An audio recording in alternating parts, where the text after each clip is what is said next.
Just as a reminder, you can visit us at thoughtsexpanded.com. That's thoughtsexpanded.com to sign up for our amazing Patreon exclusives, listen directly, and share our latest episodes with your family and friends. Thanks for listening.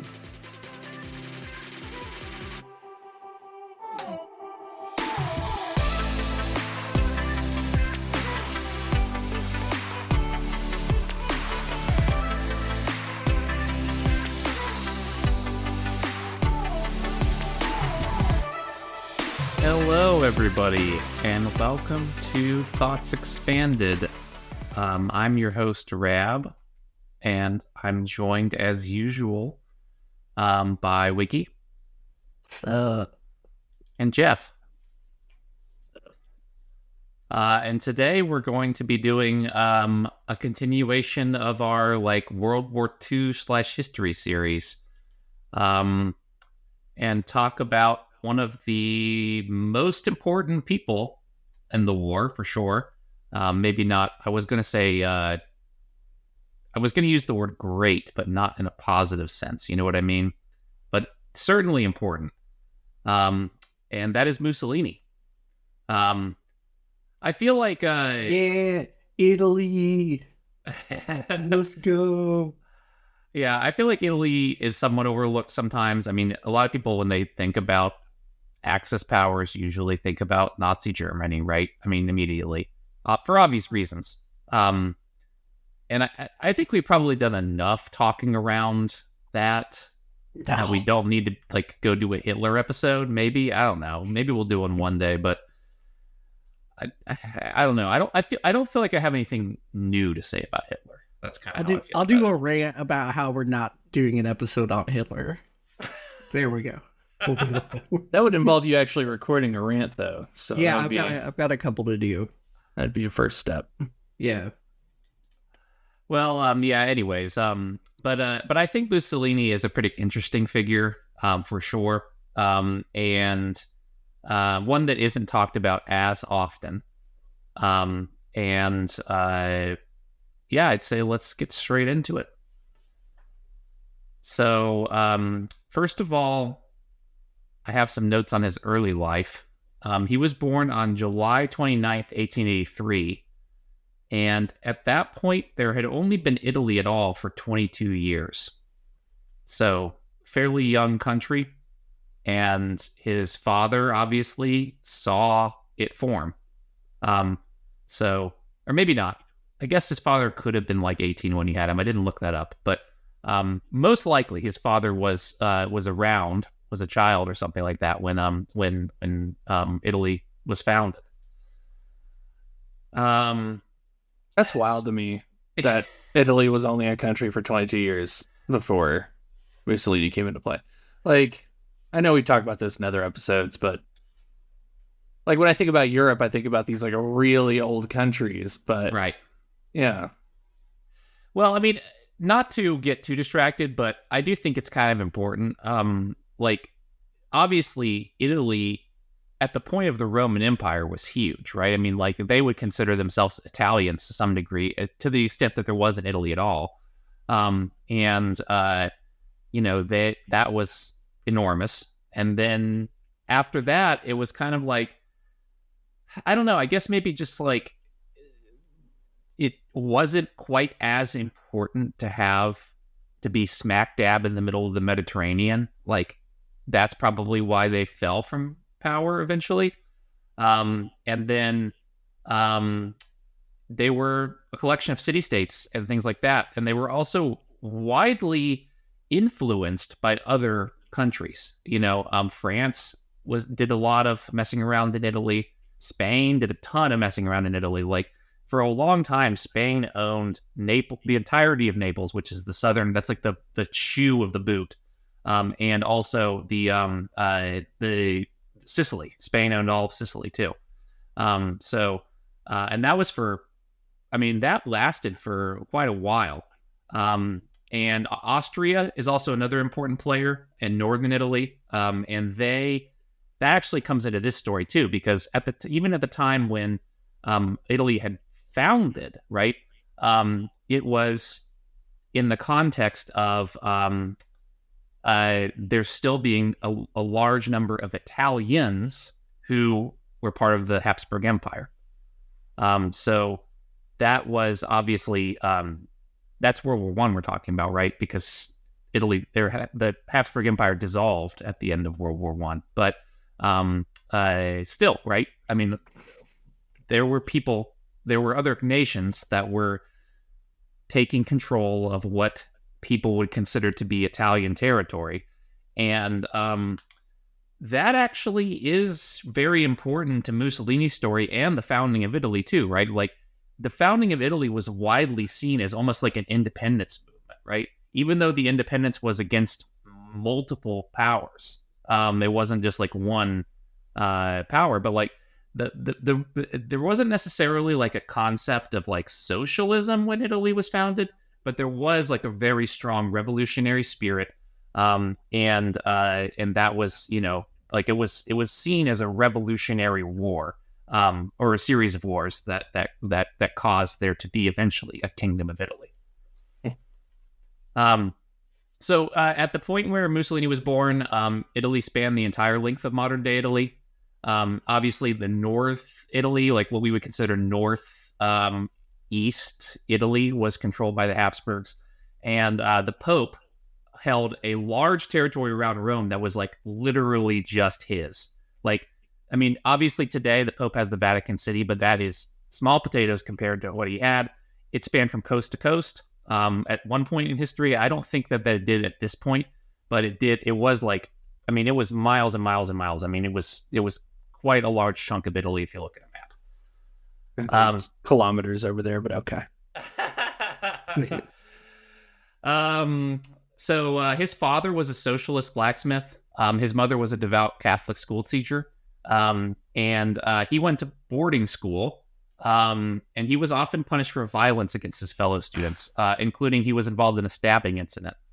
And he got good grades, so he kind of just basically got away with whatever he wanted to do. He was able to stay in school despite stabbing another student. So there's your lesson. I stabbed somebody on the first day of school with a pencil in high school. Really? Yeah, this is my friend Harrison. I don't know. I was just feeling weird and out of place, and he kept talking while the teacher was trying to talk. I was like, dude, if you keep talking, I'm going to stab you with this pencil. And he just kept talking, so I stabbed him with the pencil. But we became really good friends after that. Yeah. So I know how that feels. I know how. Yeah? I know what that feeling's like. It's like when I lit your beard on fire. That's true. Yeah, one time while role playing, I pissed Wiggy off and I wouldn't stop, and he said, "If you don't stop, I'll light your beard on fire." And then he did. So here we are today. You know, 20 plus years later. Yeah. Well, I don't know if I've ever had an experience like that where I've said, "If you don't stop, I'll do something violent," and then did it. Either I have said that and then the person didn't do it, or maybe I just don't remember. Maybe I have done it. Or you're not a man of your word, Rab. That's true. That's very true. Let the person who has not stabbed someone else or injured someone else cast the first stone. And Jacob, that is you. So you need to cast some stones here, bud. Yeah. Yep. I was actually on the first day of high school. I got in trouble because I was carrying around a bag of pebbles and throwing them at everybody. Anyway, we're all a little like Mussolini. That's all I'm saying here. Right? Everybody's got a little moose in them. Everybody's got a bit of the moose. So, in 1902, he was an adult, obviously, and there was a draft in Italy. This was, I don't know that there was actually any fighting to do, but it was, possible, right, that there was going to be more wars of Italian unification, right? And he fled to Switzerland to dodge the draft. He worked some temporary jobs there, and he did a lot of studying. He did a lot of DoorDash and feeling like Mussolini's really relatable right now. I would absolutely dodge the draft. I drove delivery under the table for a Chinese place in high school. I get Mussolini right now. Yeah. Mussolini's the original gig worker. Yeah. I mean, Hitler has some parallels too. I mean, like he failed an art career. He didn't dodge the draft though, so that's a big difference, I'd say. Yeah. So there's some really big differences. That's not the only one. Sure. But one big difference, obviously, is that what Mussolini was doing when he was in Switzerland, when he was working temporary jobs and not really able to establish himself, he was doing a bunch of studying. And mostly he was studying socialist thinkers. So he studied Karl Marx a lot, and also a lot of the other socialists you probably never heard of that were doing their writing at the same time on Marx. He was also involved in a group of Italian socialists in Switzerland. And at that time, there were multiple socialist groups in Switzerland that were exiled from other nations, including a cadre of Russian socialists that were exiled from Russia. And that includes Vladimir Lenin, and there's a very good chance that they met.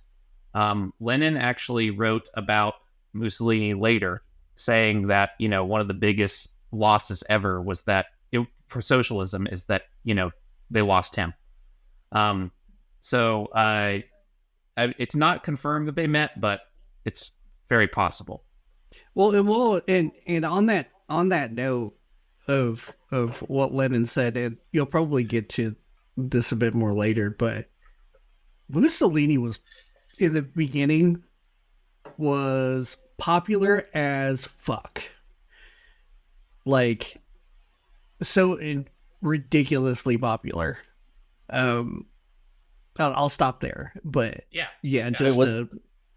was Lenin ridiculously popular too? I guess we talked about it. So yeah, he became very popular. Gotcha. Okay. I mean, Lenin was at this time not necessarily well known. I mean, these socialists in Switzerland were underground because they had been removed from their host countries. I mean, Mussolini was there voluntarily because he dodged the draft, but he was still a criminal in Italy, right? A draft dodger. And Lenin was there because I believe he had gotten explicitly arrested for socialist organizing and exiled. And at that point, they weren't really doing exile to Siberia. I think Lenin might have got, at least some of the other famous socialists got exiled to Siberia, but Lenin, I don't know if Lenin was one of them or not. But either way, he spent some time in Switzerland for sure. And so I don't know where I was going with that. But Mussolini was arrested in 1903 for his participation in a strike. So in Switzerland, even, he got arrested.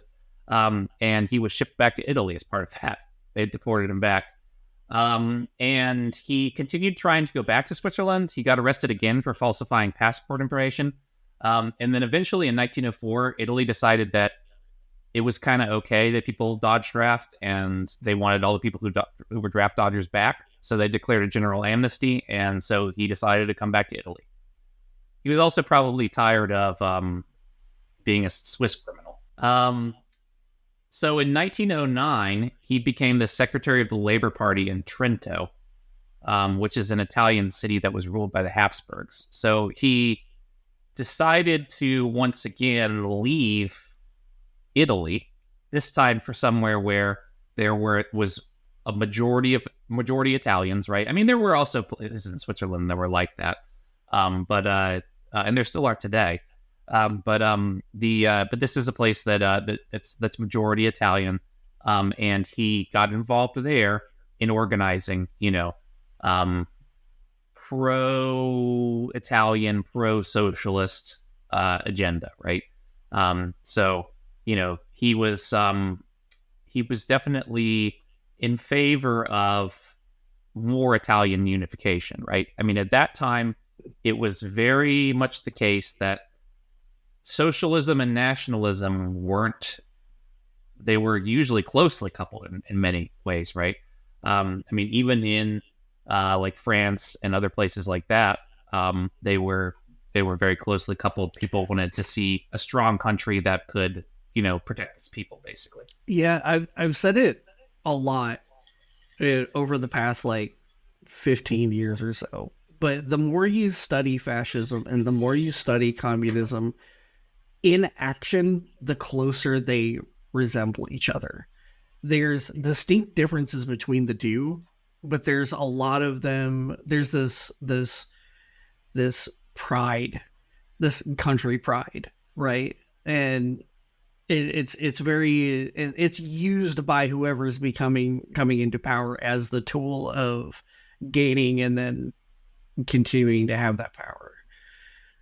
Sure. So yeah. Yeah, well, I mean, I also say there's a difference between nationalism and fascism for sure. I mean, those two things are often linked also, but they're definitely different. And there are still like socialist, nationalist struggles to this day. And one you could point to is like South Africa, right?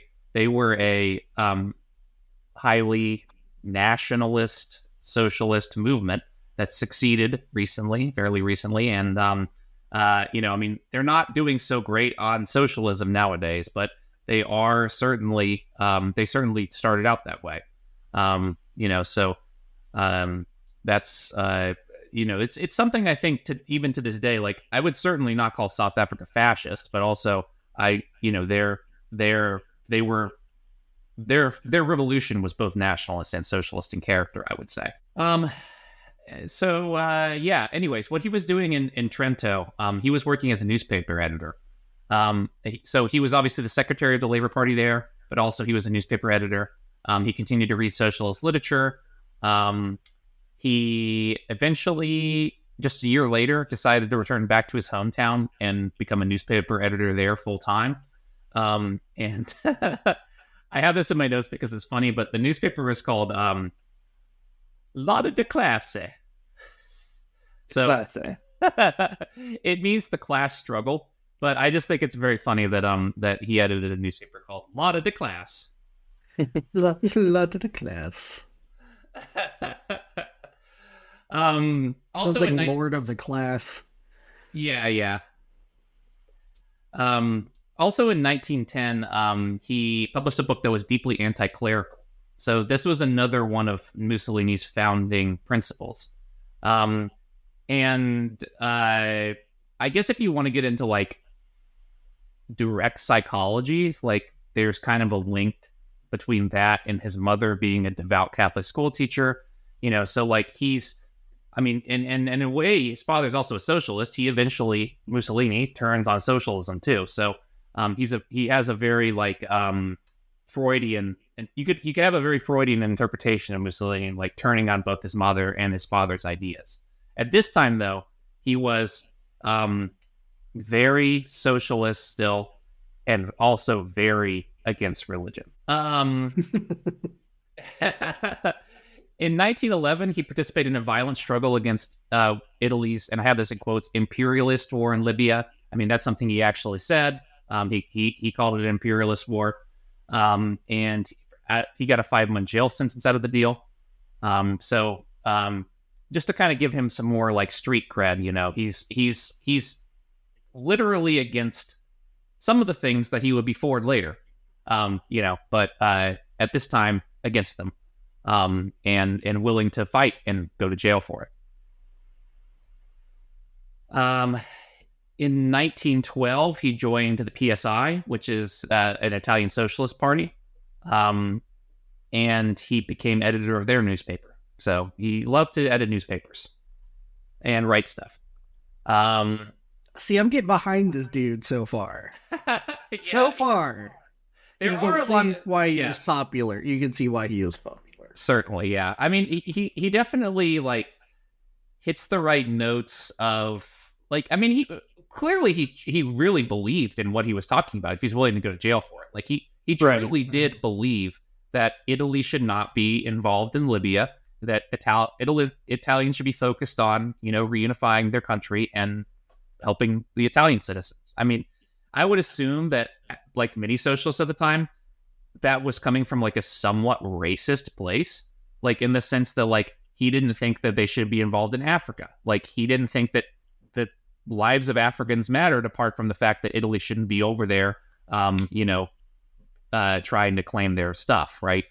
He thought that they should be left alone to do their own thing. And I mean, certainly compared to being invaded by Italy, that's probably correct. But also, it was coming from a place of probably literal racism to some degree. This is going to get really ironic later. Yeah, definitely. So in 1913, I found this interesting. He published a book praising John Hus, which, if you don't know who that is, he's the founder of the, I think they're usually called Hussites, even though I'm pretty sure his last name is pronounced Hus. And the Hussites were a pre-Martin Luther anti-clerical rebellion that broke out in the Holy Roman Empire prior to Martin Luther, but kind of the similar vein. Gotcha. Okay. And before I 100% say they were prior to Martin Luther, I must look that up. Hey, we've said before, we don't always get it right 100% of the time. We're not. Yeah, we're not editing that out. I just want to know. Yeah.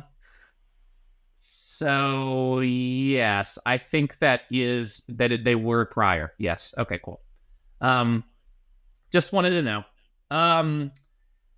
And he's into Reformation before Reformation was cool. Yeah, exactly. There were actually quite a few movements like that, but yeah, you can imagine that's the case. Like, for sure, Martin Luther couldn't have been the first guy to go, you know what? This isn't making much sense. I can see Jeff becoming more in love with Mussolini as time goes on.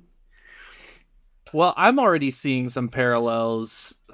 Like, I'm going to forget to talk about this later, so just someone remind me to mention the parallels to modern day politics later. Okay, sure. Okay. Sounds good. Yeah. And he's talking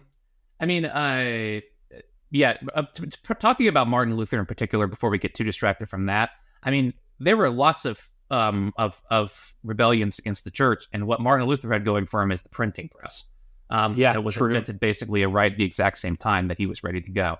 So other people had actually nailed things to the church doors, but just they had terrible handwriting. Nobody could read it. So yeah, exactly. And literally nobody could read it because the printing press also made it so that people could read a lot more. Right. Like they actually learned to read because there was stuff to read. It's the difference between a manic street prophet and a Banksy mural, Well, also you also have to imagine that in this time there was still like, I imagine there was still like heralds. Yeah. Like the person who just goes and stands in the square and says the things like, how much would you have to pay that dude to get your message out? Like, as much as you pay a sign spinner now, probably not that much. Well, like their a life sandwich and a pack of cigarettes. Well, their life was on the line if they got too crazy. The king has declared cheap tax rebates at TurboTax. Hear Come in, ye, agent on lock. Hear ye. Kmart is going out of business. You may buy the sign. So in 1914, World War I broke out. Italy was not immediately involved.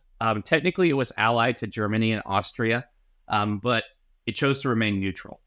And Mussolini, at the beginning, he kept the party line of opposing the war. So that was the Italian socialist PSI party line.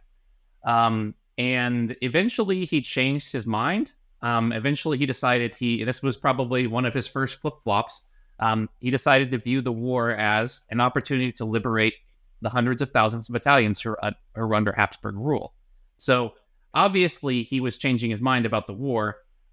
In some ways you could kind of see it as not a mind change, though, because he certainly was opposed to Italy joining on the side of Germany and Austria, which they were technically allied to. But he was pro Italy joining the war on the side of the Allies and then liberating northern Italy from the Habsburgs. And that is actually what happened. So, I mean, he got his wish, but he also got kicked out of the Italian Socialist Party. At that point, when he was kicked out, he officially, in his writings, ended his support for class struggle, and began supporting a revolutionary nationalism. He founded a interventionist newspaper that was supported by various Italian corporations. And in this moment, he is literally inventing fascism, because he's learning that if you say the right things, but are still funded by the people who are currently in power, like, you could get a lot done, in certain ways, right? Yeah, it makes sense. You kind of assume that the creator of fascism, in like its modern sense, would have to be like a media person, like somebody adept at, creating, disseminating, and, manipulating media. Propaganda. Yeah, so if you're going to work at a newspaper, I guess that's one way to pick up those skills. That's very true. I didn't even think about it that way. Like, Hitler is an extremely charismatic person, and Mussolini is, you could think of him that way too, but I don't think he was really like super, super good at speeches. He was more like a writer and like a, somebody who was good at putting out the word, like knowing how to get the word out. That's interesting. There's actually some video of him giving speeches. So I recommend anybody who's interested to go find those and watch them. It's really interesting. So like there's the big personality differences between him and Hitler, right? And you can definitely see that. And the versions that I saw had translations of what he was saying, and they sound very different. They still have some of the same narration and things like that, but they were very different. It's just an interesting watch. It's very different. You can almost assume that Hitler would have used very similar route had his art career actually taken off. Now I kind of want to see like a movie about like the teachers at young Hitler's art school recognizing, that he is trying to figure out how to utilize this medium to manipulate people. Like he's actually a pretty decent artist, but like one of the teachers gets a paperback from him that is just talking about how you can manipulate his classmates by drawing such and such. He's like, hold on, we should just flunk this guy. He's no good. He's a bad apple. The school's called Reichwards. Right. So after that, like once Italy actually got involved, Mussolini did get involved too personally. He fought in the war from 1915 to 1917, and he was wounded by a misfired mortar bomb and discharged. So the war wasn't over at that point. It was close to over, but not completely. And in 1917, he continued to his publishing career. And at this point, he began being paid by MI5, British intelligence. So Britain was obviously very interested in making sure that Italy wanted to stay on their side through the whole thing. So I just want to take this moment to reiterate, CIA, we are here and willing to accept some money.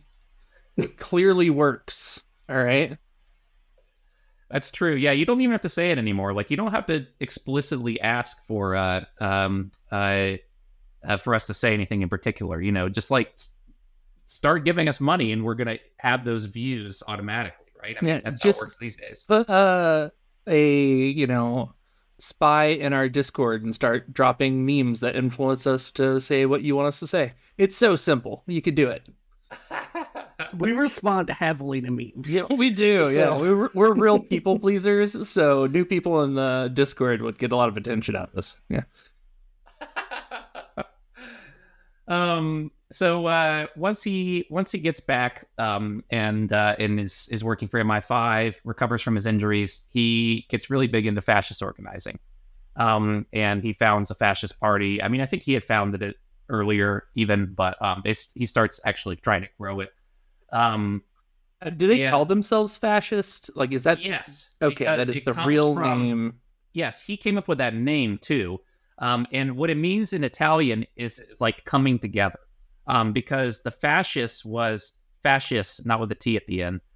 It was like a symbol. It's like that axe with the wood, the 3 wooden sticks, like at a as a handle. Let me send you guys a. You can show it. You can show it on screen for people who are watching the video and set up for the Patreon. Yes. I will share it in the Discord, and then you can do that because I don't know how. Okay, that's fair.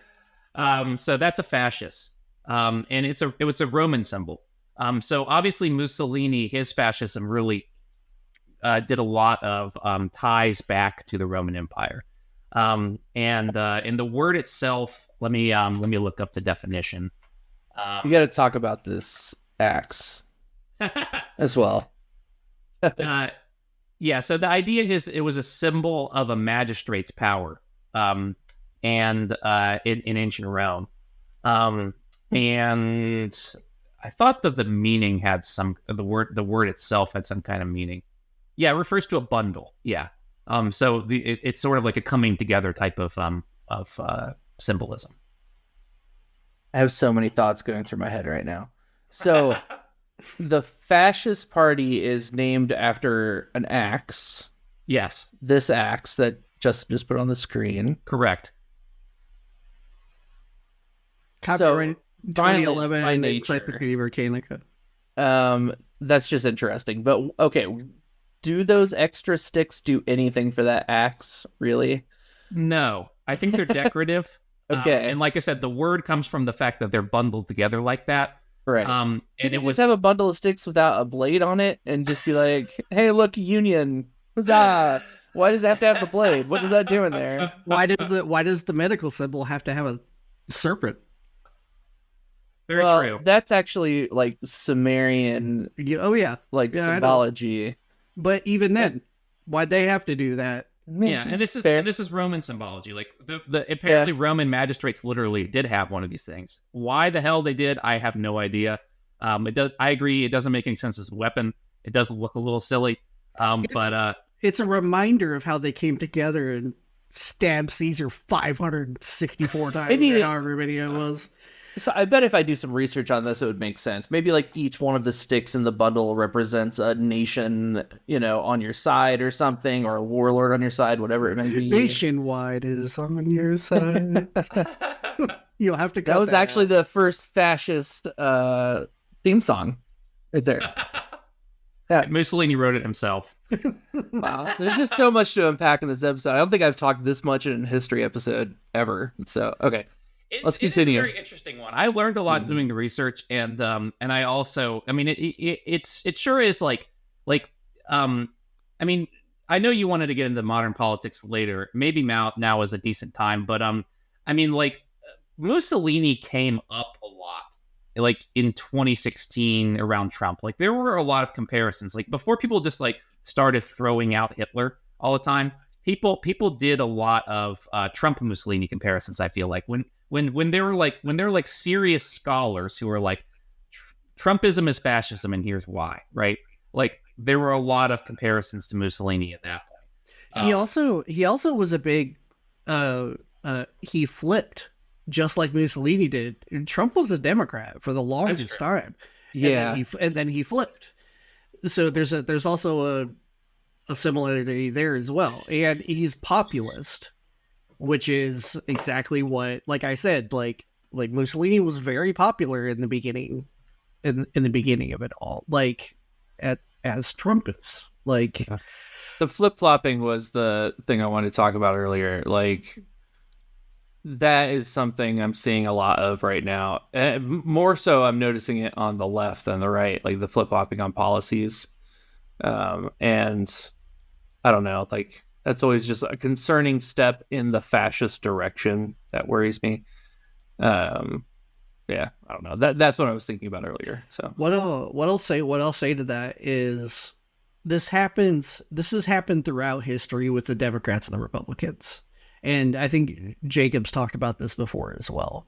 So what they do is they split like that, and then they realize that they have to have the voters of the other party in order to win.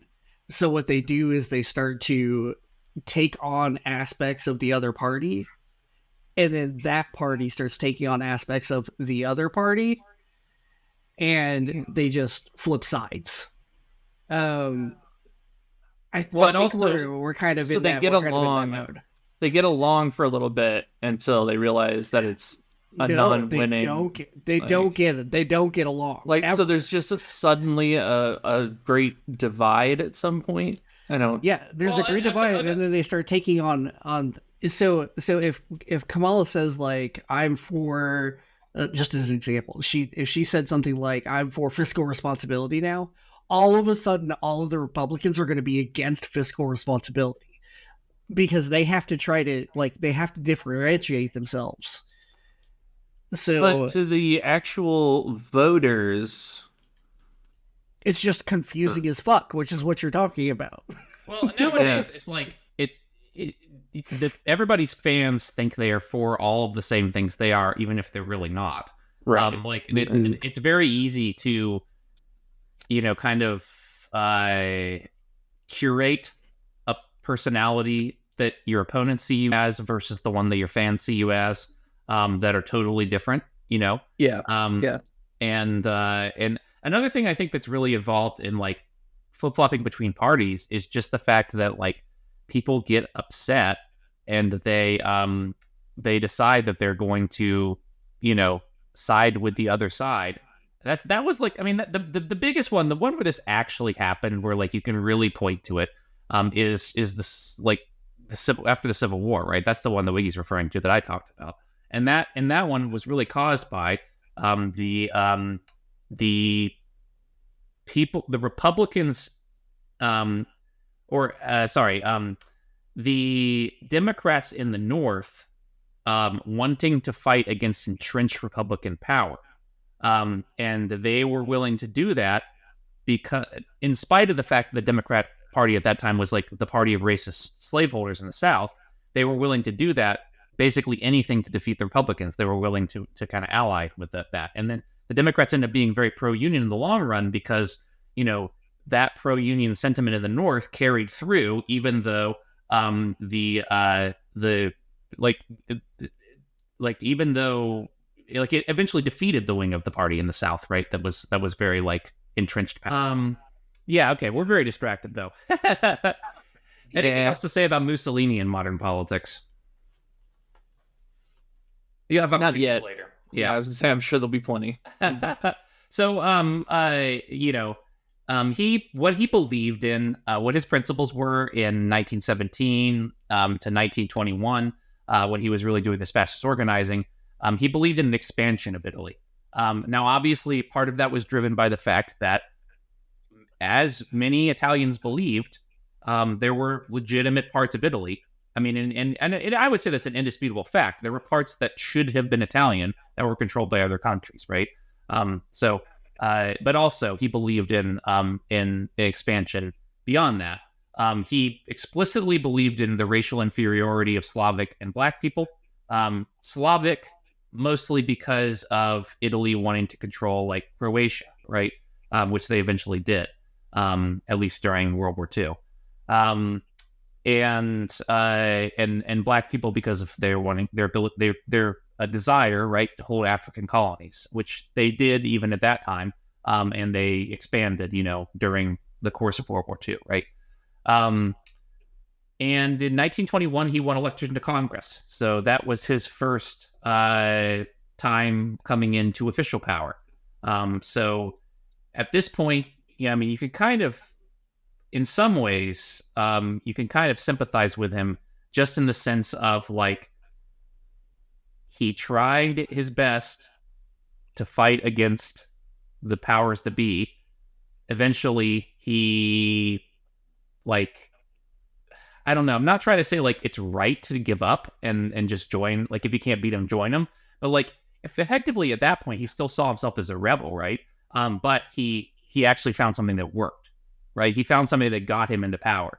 Right. Now, whether that was right or wrong is another question. But I mean, I kind of do have to kind of feel for him that like as someone who has spent some time in the past, right, organizing in ways that didn't have any effect, at least, it didn't seem to have much of an effect, right? Certainly something that's effective is very attractive. Whether that's right or wrong is another question, Yeah. Also, a quick parallel to point out here real quick is both Mussolini and Hitler were Congress people. So Congress is where you've got to watch out for your next dictator. That's where they come from. So just keep your eyes on the Congress people. Yeah, that's true. I mean, in a way, like if you just want to do modern politics again, like Trump could never really be Mussolini because like as a billionaire or close to billionaire, he doesn't like he's too invested in the power structure, right? Like a congressperson is at least like they're not poor. And like obviously they can get really rich doing insider trading or what have you, but they're not necessarily as like financially invested, at least in keeping things exactly the way they are. Some of them are probably, but not all. So the big move for Mussolini is that overnight on October 27th, 1922, 20,000 fascists occupied Rome. Which was the capital of Italy at the time, and demanded the resignation of their current government and the installation of a fascist one. So at this point, Italy was still a monarchy. They were still a constitutional monarchy, which means the king did have the ability to fire the whole government. That means all of his ministers, right? That doesn't mean Congress. That means all of his cabinet, basically, right? He could fire them and replace them. And that's what these people were after. They wanted immediate resignation of the entire king's government and installation of a fascist government. Did it work out for him? Yes. So Italy was a kingdom, right? So like I just said, the king made the prime minister resign and appointed Mussolini as prime minister. At this time, I mean, this isn't necessarily true across all governments, but like a lot of constitutional monarchies, Congress was kind of an advisory board, or like they, like they also had, like famously in the French Revolution, right? There was like a lot of back and forth in the French Revolution about whether or not the king was going to call Congress back, because he had to call Congress back to raise taxes. And actually, that's the same deal in the English Civil War, right? Where they had a parliament and they had to call parliament to raise taxes, but the king didn't want to call parliament, right? So in constitutional monarchies, like the king really did call the shots to a lot of degrees, but like certain powers were delegated to representatives of the people. And so he joined Congress, but that's not, it still technically was a kingdom, and the king could do all that, right? Mussolini did have a coalition in parliament, though. So he didn't have his party didn't have a majority, but he was able to cobble together enough people as a prime minister that would vote his way. And he was able to get dictatorial powers for 1 year. And that was something that was legal under the Italian constitution, that you could appoint a dictator. And that's actually a tradition going back to the Roman times. The Romans would appoint, like even in their republic days, they would appoint a dictator for a year when they really needed to get something done, like win an important war. So Mussolini got, that was an important tradition to the Italians, and he abused it to get dictatorial powers for a year. And then he passed an important law, which basically solidified his power forever. It was called the Acerbo Law, and it gave the winning party in the election 2/3 of the delegates, assuming they got more than 25% of the votes. So any party in the parliament who got more than 25% of the votes and they won, they automatically got 2/3 of the parliament.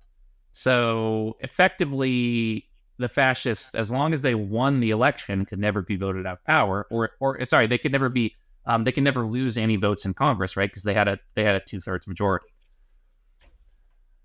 And at that point, it was kind of game over for like the Italian constitutional system. The 1924 elections occurred, as normal. But there were people who were very much in dispute of it.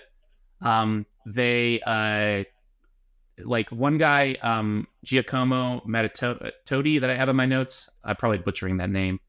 Mattiotti, probably. He pointed out irregularities and got assassinated over it.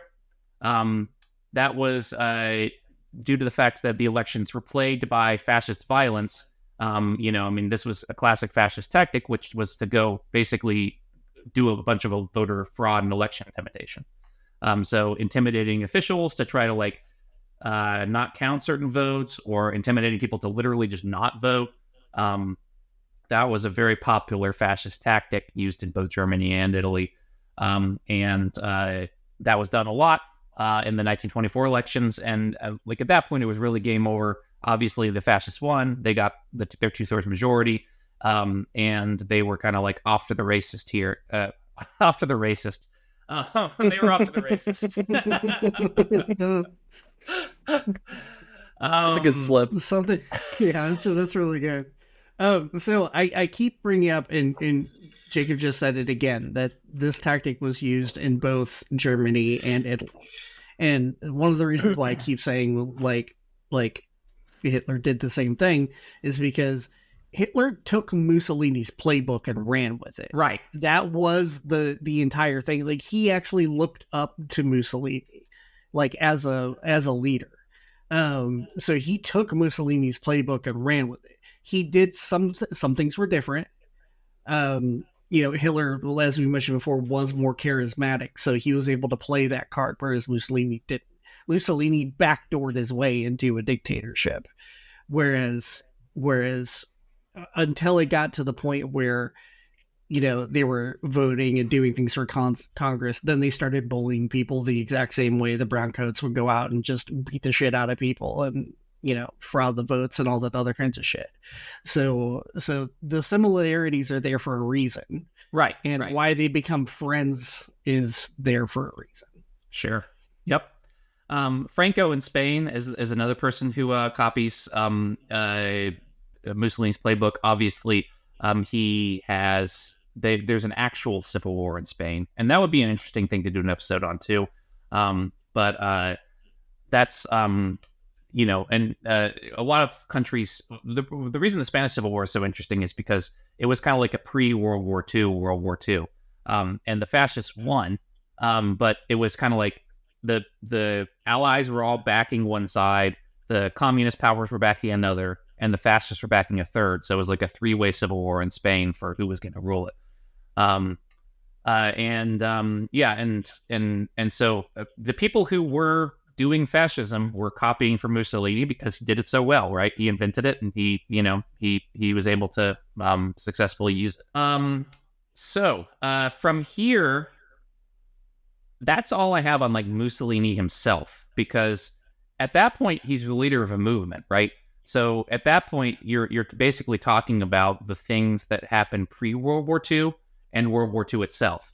I'm going to get into that some, but I also, I feel like this is kind of the end of Mussolini as a person and the beginning of him as a ruler, right?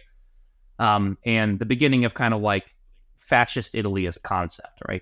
And obviously, like I said before, they were big on Rome. They were big on the idea that they would restore the Roman Empire, whatever that means. Obviously, that would mean taking a lot of territory from their nominal allies. So it's not like they were yeah, we're going to invade Spain just because Italy used to rule it, right? But they did certainly express, especially in speeches and stuff, that was their goal, to restore the Roman Empire. So the very first thing that kind of happened World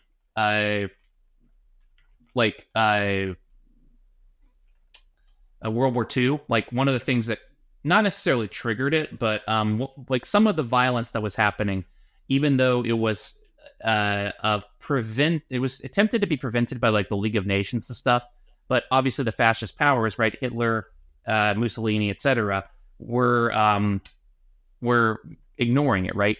That is the Italian invasion of Ethiopia, and that happened pre-World War II in 1935.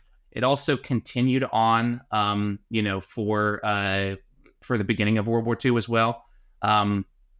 It's Italy effectively trying to claim one of the last territories in Africa that wasn't ruled by a major European power. And they were successful at that, but there was a lot of very surprising, the Ethiopians did surprisingly well considering they weren't like a modern power, right? Italy thought that this was going to be something that was over and done with quickly. That's what the propaganda said, but it ended up taking almost 2 years or a year and a half to execute. So that was the first major thing. Italy initially stayed out of World War II, but eventually it got in. It declared war in 1940. It declared war on France and the United Kingdom. And at that point, Italian forces invaded southern France and British territories in North Africa, right? All territories that had been previously controlled by the Roman Empire. So some background on this real quick. Sure. So, which is important. This is important to the entire story and relationship between Mussolini and Hitler, which is Mussolini said he did not want to do it. He didn't want to go to war. That was his position on it. Hitler convinced him to do it. That's what this was. This was Hitler convincing Mussolini that they had to stick together, and because everybody else was against them. And so the only way that they could grow was by growing together at the same time. Yeah, and I would say that Italy had a lot less experience being a unified nation compared to Germany. I mean, Germany is also one of those powers that hasn't existed forever, right? There was a time in history, fairly recent history, that they were a bunch of city-states, but there was a Prussia for a long time before there was a Germany, and there was obviously an Austrian Empire, right, or Habsburg Empire, and both of those two things kind of gave them a lot of infrastructure that they were able to use. Italy didn't have that as much, and so like part of Mussolini's wanting to stay out of the war, and Italy wanting to stay out of World War I as well, is like sort of a self-serving, like, okay, let's not do this until we're completely ready for it, right? And so what you're saying Hitler did is like basically convince him that yes, like this is the time, like there's going to be no other better time than now, which probably was right. I mean, whether it was morally correct is another question, but like just from a strategic perspective, right? Waiting wouldn't have done Mussolini any good either. So kind of getting through this stuff quickly, from the period of 1940 to 1941, the Italians really struggled militarily, particularly in North Africa and Greece. So there were a lot of like Greek nationalist forces who were very against becoming part of the Roman Empire again, basically. Obviously the Greeks are a proud people, and there was a lot of like brave Greek resistance to Mussolini, that I would say is probably something that someone could easily do a podcast in themselves on if they were, more inclined to like get into individual battles and stuff than I am. Something I just want to say real quick. I know we keep doing interruptions, but I gotta say this real quick. I'm imagining Sebastian Maniscalco fighting Stavros Halkias right now. That's what I'm. It's like fist fighting each other. That's what I'm imagining in my head right now. Yeah, or really, literally Stavros's grandfather, right? The guy who kept all the birds. He probably remembered that kind of stuff, I bet. In 1943, Italy faced a lot of defeats. They basically lost the war in Africa. There was an Allied invasion, mostly the British, because they had a really strong navy, of Sicily. and they were able. That was successful, and that was a big blow to Italy. At that point, the Allies were able to kind of invade mainland Italy too, and Mussolini was deposed in July 1943. That was a huge loss to the fascist side. Even 2 years before the war ended. In September 1943, Italy signed a peace treaty with the Allies, effectively surrendering. And Germany quickly invaded and occupied as much of Italy as possible. And they set up basically a puppet state in the north that was ruled by Mussolini, right? So Mussolini was rescued from Allied control and got to be the puppet of this, German-controlled government in the north. That government really didn't have the power to accomplish anything. I mean, northern Italy is a backwater compared to southern Italy. The middle of Italy is where a lot of the farmland is. Northern Italy is mostly just mountains. So they didn't really have a lot of useful resources, let's say. Maybe they had some mines that the Germans could use, but they didn't really have any ability to raise a new army or anything like that from the mountain folk. So then from 1943 to 1945, that was called the Italian Social Republic. They continued to fight alongside Nazi Germany officially, but not really all that useful. There was what the side that was fighting with the Allies was called the Italian Co-Belligerent Army, and co-belligerent. Yeah, I guess belligerent is somebody who's picking a side in a war, right? So I don't know exactly why that name. But Italy was kind of like a lot of that fighting between those two was done in Italy itself, right? It's not like Mussolini's tiny little puppet state was going to go invade Africa again, nor was the Allied side. Those were a lot of people who were already very tired of war. So they weren't about to go shoot Hitler in the head. They were mostly kind of contained. The war was kind of contained to Italy between those two. The one thing that there's two things. There's two things. There's one thing that's not talked about very often, and in the grand scheme of World War II, and that is there was an African front to the war that was very, very important to the outcome of World War II that is never brought up or talked about. You hear about D-Day, you hear about the planes, you hear about the hot drops, you hear about the bunker warfare, you hear about all this stuff, but you don't hear about the war on the war in northern Africa. And so I just wanted to say that, that's where this becomes a big piece of history for World War II. Sure. Second thing I wanted to point out is, so going back to the point where before Mussolini's deposed, right before the Allies come in, Mussolini wanted to give up on the war. He was ready to drop out of the war before that happened. Hitler cracked up on meth and every other drug in the book, went to Italy to convince Mussolini to stay in the war. He talked to Mussolini for 3 hours straight without letting Mussolini say an entire word, until Mussolini couldn't take it anymore and decided to stay in the war. Because he was so hopped up on drugs, he couldn't stop talking. He was just going and going and going and going and going. And so to keep in perspective, he actually wanted to give up, and back to his original point of not wanting to be in the war in the first place. He kind of decided, look, this isn't going the way that we needed it to. We got to back off now, otherwise we're going to lose everything.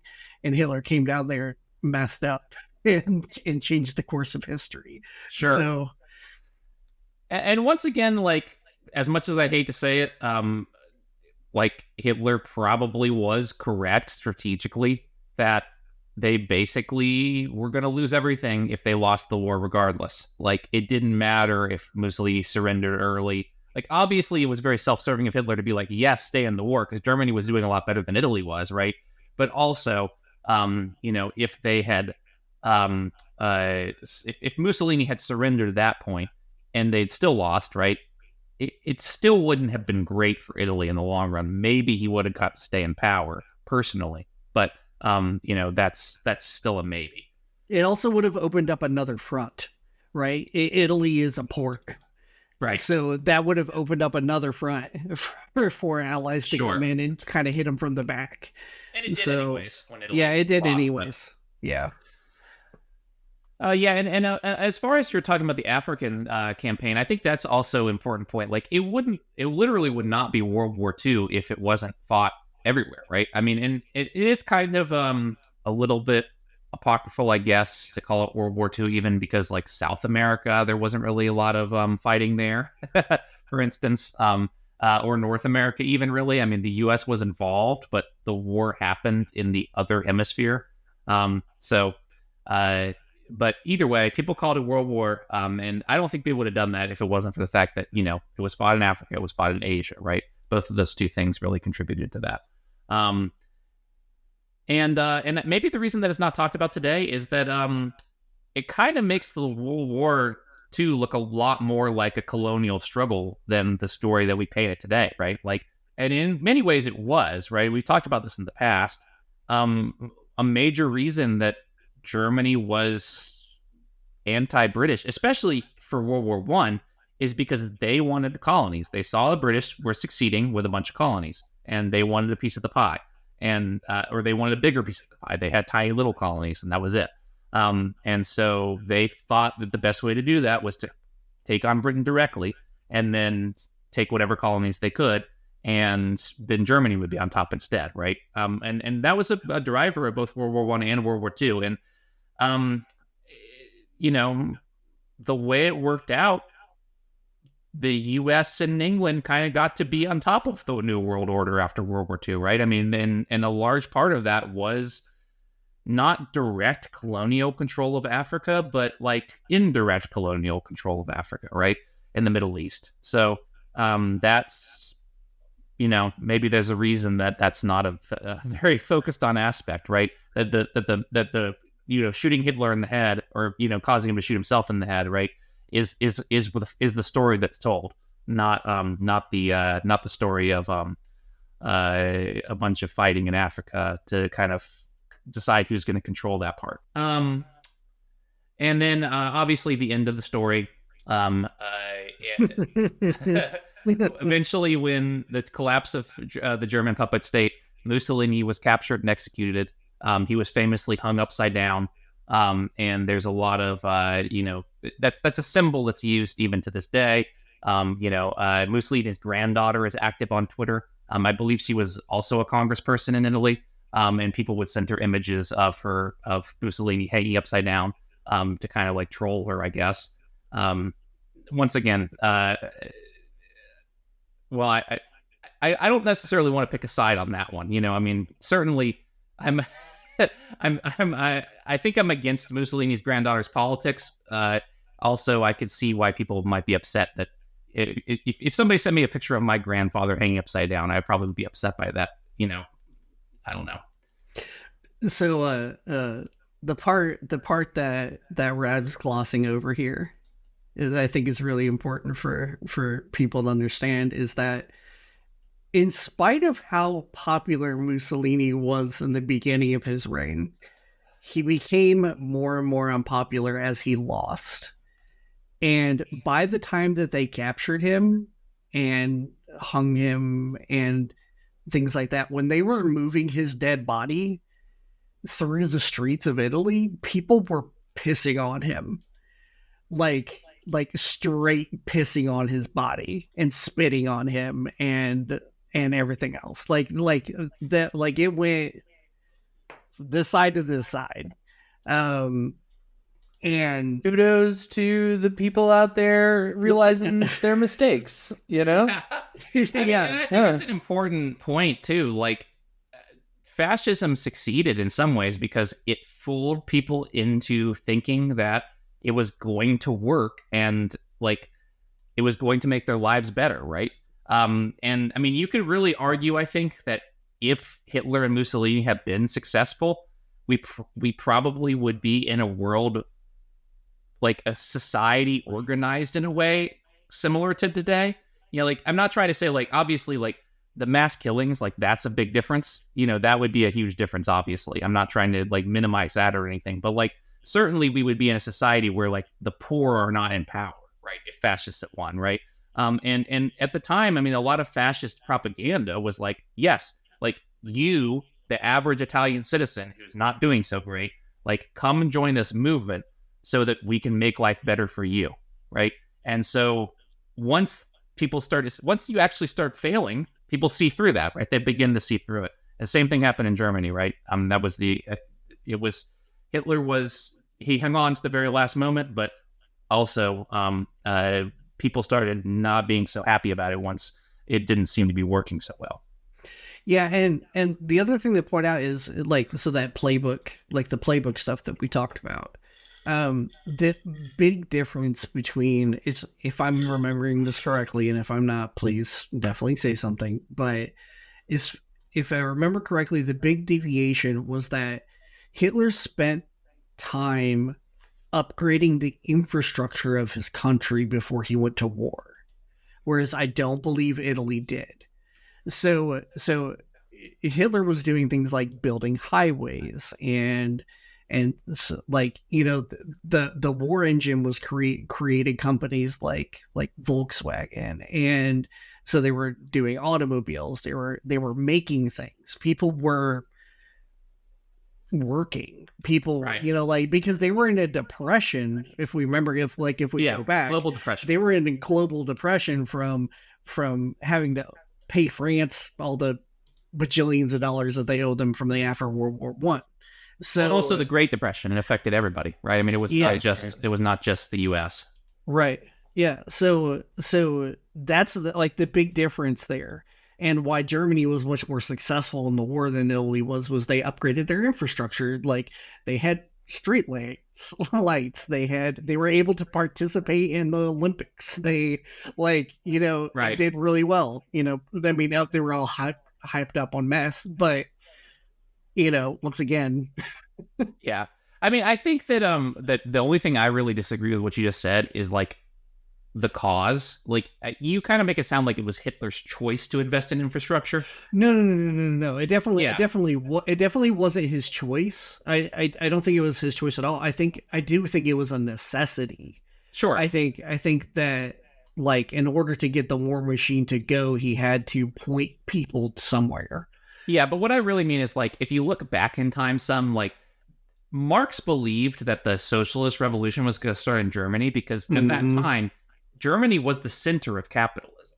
Mm-hmm. Like, even though it was a barely unified country, like they had the industry, like they had it from the beginning, and Italy just simply wasn't like that. And there's a variety of reasons, true. But that's true. I think that probably that's the main reason that that Italy was less successful in World War II, is just the fact that they had been around for less time, and they certainly had been developing in capitalism for less time, right? Germany had that history to build on and had those corporations and stuff. Italy had corporations, but they weren't quite as organized. They didn't have the infrastructure. They didn't have the factories, that kind of stuff. Yeah, you're right. I never thought about it like that. That's a good point. Well, that's about all I have to say. So, any final thoughts on Mussolini from anybody else? So much on Mussolini. Sorry, no, go ahead, Wiggs. No, I was going to say, Jeff, your take on modern day, the parallels. Yeah. I mean, that's where I was going with it. Yeah, but it just poofed out of my brain.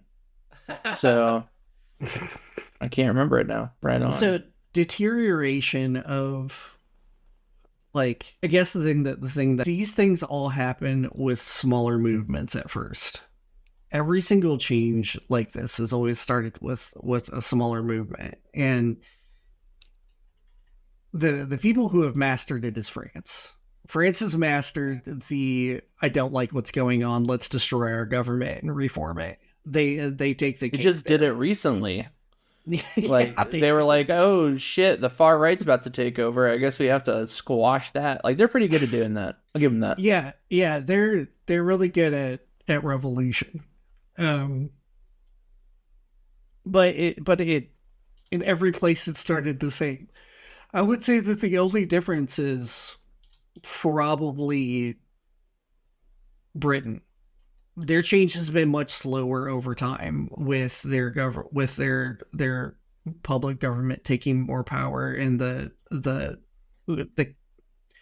royal family giving up more and more power as age has gone on, right? And them trying to take power away from each other, right? Like that struggle's been more slower going than probably any other actual like mass revolution. Yeah, I mean, Britain also had one of the earliest revolutions, and they, I mean, maybe the earliest by some definitions. I mean, they had the English Civil War in like the 1600s, and they actually successfully deposed their king as part of that. But then they decided because it wasn't worth it to put them back, and effectively they had like developed that like Republican tradition, though, like that stuck around post King.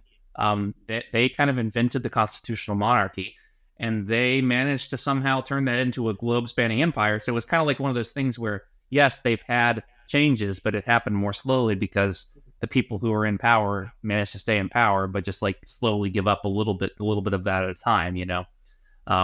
So. And whereas, like, you know, if you just think about like Mussolini, for instance, like he came into power, he, you know, fought really hard to get it, did a huge change to do that, but also could be undone by a huge change because, you know, Italy wasn't in a successful position to negotiate, right? He clearly was not in power by the end, right? So he was, you know, that allowed Italy to go through some huge changes too. And I didn't do any research on this, and we don't have any time, obviously, but it would be interesting to talk about like what it looked like post Mussolini. I think I might get into that more as part of like my my series on World War III, because a lot of the post like fighting that happened post World War II, like the covert operations and stuff, like that happened in Italy. That was a major front of like communism versus U.S. Democracy. Italy was a huge front. Korea. If you feel like doing your own research before the podcast episode, just Google search Operation Gladio. That's a very interesting rabbit hole that I'm sure we will one day get down. Yeah, I am looking forward to getting into that. So your take on what World War III was, because we've talked about it like in bits and pieces, but I also think it'll be really interesting to eventually get to the point where we're talking about, you know, what we think based on what you have taught us, Rab, World War IV will be, you know, because I feel like that's what this is all really talking about. Sure. You know? Yeah, and I know I said this even as recently as the most recent episode, but like, the reason to talk about this stuff is to give us a lens to understand modern day. I would say that, you know, there's a good chance that people, like an honest telling of history, at least from my perspective, would consider World War IV to have already started. Right. Yeah. And obviously World War III as something that actually existed and was fought over a period of years, not exactly in the same way World War II was, obviously, but but definitely a globe-spanning conflict that had many hot action points, you know, just independent of each other, not all at the same time. You know, it's going to be really, really interesting too, because there's always a proxy place in the world that takes on the most of the fighting when the big powers fight, right? There's not a lot of border on border big countries fighting each other. It's always there's this proxy place, and I think it's pretty obvious that that place was selected a long time ago, and it's going to be the Middle East. Like it, Sure. it's just probably what it is, right? Like that place has already been selected, and that's where our power plays have been playing out since the end of the Cold War. Well, even the beginning of the Cold War. Or even the beginning of the Cold War. So even earlier than that, actually, if you Google search the Great Game, that's a you could get a Wikipedia article about the conflict between non-Soviet imperialist Russia and the British Empire in Afghanistan. And that has roots all the way to present day. I mean, the reason the U.S. is there is completely related to that. That was before the U.S. was even what you could consider an empire. I mean, in some ways, we're all victims of what's happened in the past, and that's why we got to learn about it, right? I love episodes of Teach Jeff History. It's nice. I learned so much. Yeah. I would love to see a movie, and I'm sure it's out there. I just got to go find one about Mussolini, like up to the point of the war starting, when things went wonky. Because he seems like he had a really interesting early life. I think it'd be really interesting to see that portrayed somewhere. I'm sure it's out there. Yeah, it's got to exist. Let me know if you find. Actually, maybe not. Let's do some research on that, because I haven't seen anything like that. But there's also a lot of foreign films. I feel like it's probably a lot of foreign films. It's probably a foreign film. I mean, I'm guessing there isn't a U.S. I mean, if there's a U.S. one, it's like some PBS documentary or something like that. Like it's not a or History Channel special. But there might be somebody might have made like a foreign film dramatization. Like I wouldn't be that surprised if something like that existed. All right, we'll leave you on that. Go see if or use AI in 3 years to generate one. Generate your Mussolini movie, and you can have why do I want to say Christopher Walken playing Mussolini? That would be a very strange choice, but it's something AI certainly could do. I'd watch it. I'm trying to think of who do you think before we end, who do you think it would make a good Hold on, I'm looking at a picture of Mussolini. I haven't done a if I remember correctly, he looks a bit like, well, he's bald. So it has to be somebody who looks good bald. He's got a strong chin. I'm not good at doing like actor lookalikes, unfortunately. No, that's Rogan. that's Rogan as Mussolini. He even has the same body type build. Like, look it up real quick, Jeff. Yeah, I'm looking him up right now. Yeah, that's yeah. Or Vin Diesel. Vin Diesel could do it. Vin Diesel. Yeah. Or I was originally going to say Jason Statham. I was originally going to say Philip Seymour Hoffman, but I mean, obviously he's not alive anymore. But after really looking him over, yeah, I think it's kind of got to be like, Vin Diesel. Yeah, that's my pick. Well, I will leave one final note that's not related to this, but something we talked about earlier. When I was Google searching Mussolini celebrity lookalike to see if anyone's had this discussion, surprisingly, I can't find it on Google. But what I can find is the fact that during that time when people were posting pictures of Mussolini hanging upside down to troll his granddaughter, Jim Carrey got involved in that. He also posted pictures of that. So good on Jim Carrey, I guess. Yeah. I love everything Jim Carrey does. He's hilarious. One point in favor of Jim Carrey, I suppose. You got to hand it to him. Oh, what's his name? I have the best comedian to play him. Oh, I can't remember his name. He's very short. He's very bald. He's skinny. Jim Norton. Jim Norton should play Mussolini. All right. Yeah, you're right. That's I can see it. One. Yeah, Jim Norton. All right. Well, we will definitely leave it there. Thanks for joining for yet another history episode. I hope you look forward to the next one. I hope you look forward to the next episode of this podcast that isn't about history. And we'll see you all next week. Bye. Later.